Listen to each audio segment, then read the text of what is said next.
Seigneur, à notre secours. Gloire au Père et au Fils et au Saint-Esprit, au Dieu qui est, qui était et qui vient, pour les siècles des siècles. Amen. Reine du ciel, réjouis-toi, Alléluia. Car le Seigneur que tu as mérité de porter, Alléluia, est ressuscité comme il a dit, Alléluia. Prie Dieu pour nous, Alléluia. Réjouis-toi, Vierge Marie, Alléluia, car le Seigneur est vraiment ressuscité, Alléluia. Prions. Dieu qui par la résurrection de ton Fils, notre Seigneur Jésus-Christ, a fait briller la joie dans le monde. Daigne, par l'intercession de la Vierge Marie, sa mère, nous conduire à la joie de la vie éternelle. Par le Christ notre Seigneur. Amen.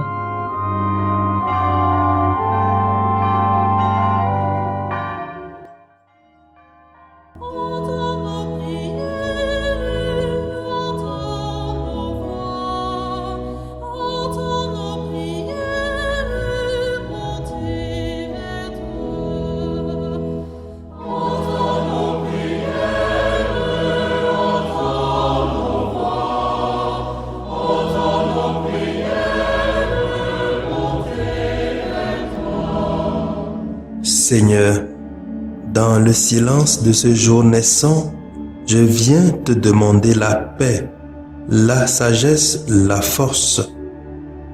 Je veux regarder aujourd'hui le monde avec des yeux tout remplis d'amour, être patient, compréhensif, doux et sage, voir au-delà des apparences tes enfants, comme tu les vois toi-même, et ainsi ne voir que le bien en chacun. Ferme mes oreilles à toute calomnie. Garde ma langue de toute malveillance. Que seules les pensées qui bénissent demeurent en mon esprit. Que je sois si bienveillant et si joyeux que tous ceux qui m'approchent sentent ta présence. Revêts-moi de ta beauté, Seigneur, pour qu'au long de ce jour, je te révèle. Amen.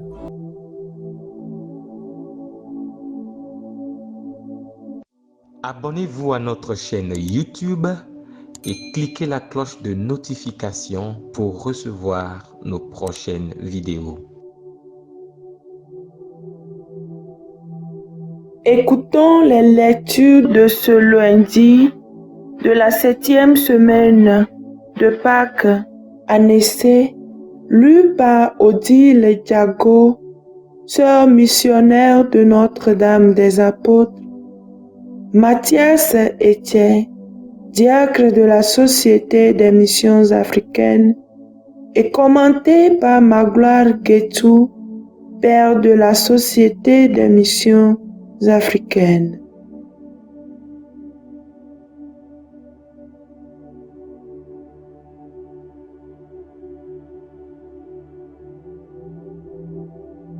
Première lecture. Lecture tirée du livre des Actes des Apôtres.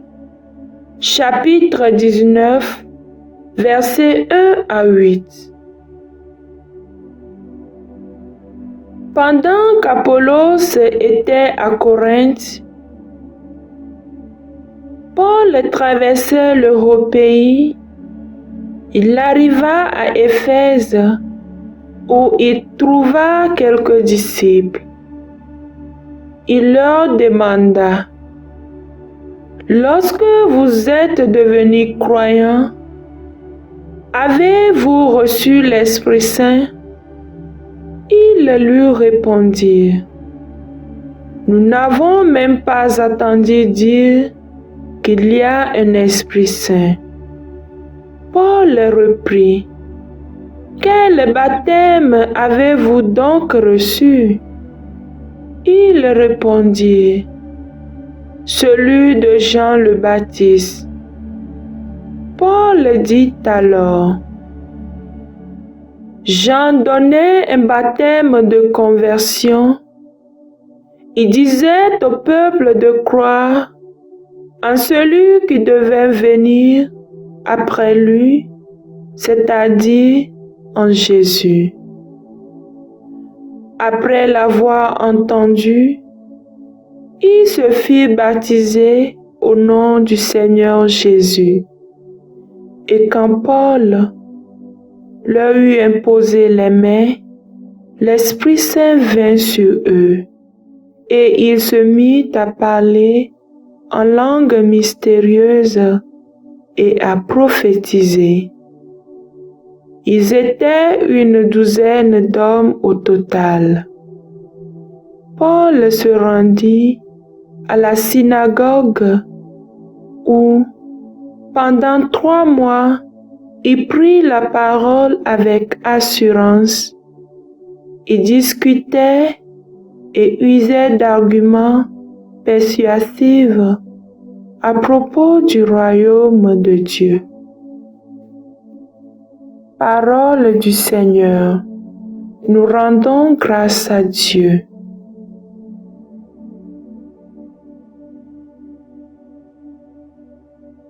Viens répéter après moi le refrain du psaume 67. Royaume de la terre, chantez pour le Seigneur. Dieu se lève et ses ennemis se dispersent. Ses adversaires furent devant sa face. Comme on dissipe une fumée, tu les dissipes, comme on voit fondre la cire en face du feu, les impies disparaissent devant la face de Dieu. Royaume de la terre, chantez pour le Seigneur. Mais les justes sont en fait illésites. Devant la face de Dieu, ils dansent de joie. Chantez pour Dieu, jouez pour son nom. Frayez la route à celui qui chevauche les nuées. Son nom est le Seigneur. Dansez devant sa face. Royaume de la terre, chantez pour le Seigneur. Père des orphelins, défenseur des veuves, tel est Dieu dans sa sainte demeure. À l'isolé, Dieu accorde une maison. Aux captifs, il rend la liberté. Royaume de la terre, chantez pour le Seigneur.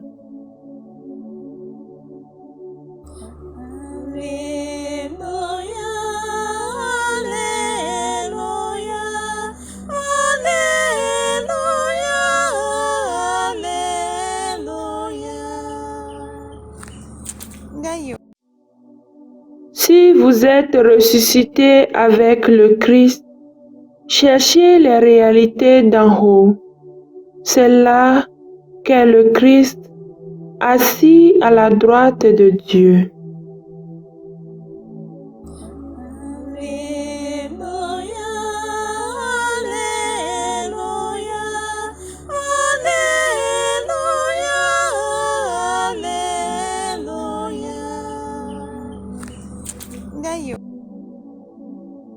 Le Seigneur soit avec vous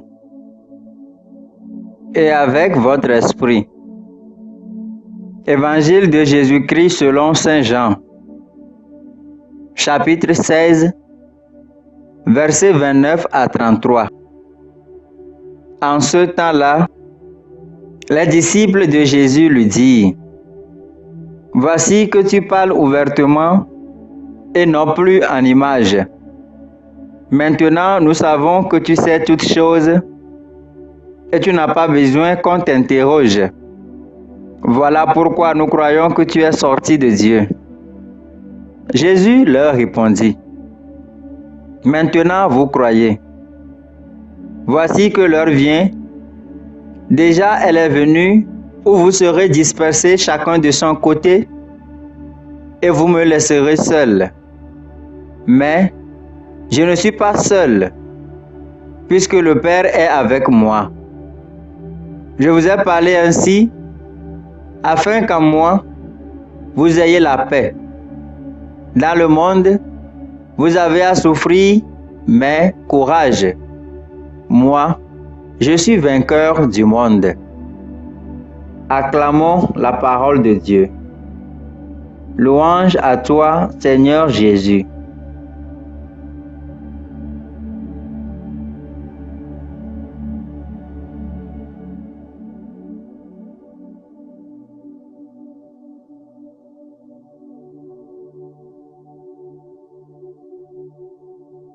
Voici que tu parles ouvertement et non plus en image. Bien, chers frères et sœurs, par ces paroles de l'Évangile, nous pourrons imaginer la joie des disciples qui se disent désormais être un avec leur Maître. Ils se disent confiants d'avoir finalement compris son message. Maintenant, ajoute-t-il, nous savons que tu sais toutes choses. Voilà pourquoi nous croyons que tu es sorti de Dieu. Voilà une belle affirmation des disciples qui, je crois, reste le désir de tout chrétien, le désir de comprendre le dessein de Dieu, le savoir présent près de nous par nos expériences quotidiennes. Maintenant, nous croyons. Mais Jésus leur fera comprendre que bientôt, devant les épreuves, ils seront tous dispersés. Croire donc, connaître ou comprendre le Christ est bien plus qu'une simple parole. C'est une expérience de vie dans l'esprit. Comme nous le montre Saint Paul dans la première lecture, la communauté d'Éphèse est déjà une communauté de disciples, mais à qui manque l'expérience de l'Esprit Saint, qui, comme nous l'a promis le Christ, nous conduira à la plénitude de Dieu lui-même. Puissions-nous être ouverts à cet Esprit Saint, afin de faire de nous des disciples, de vrais disciples, fidèles au Christ. Amen.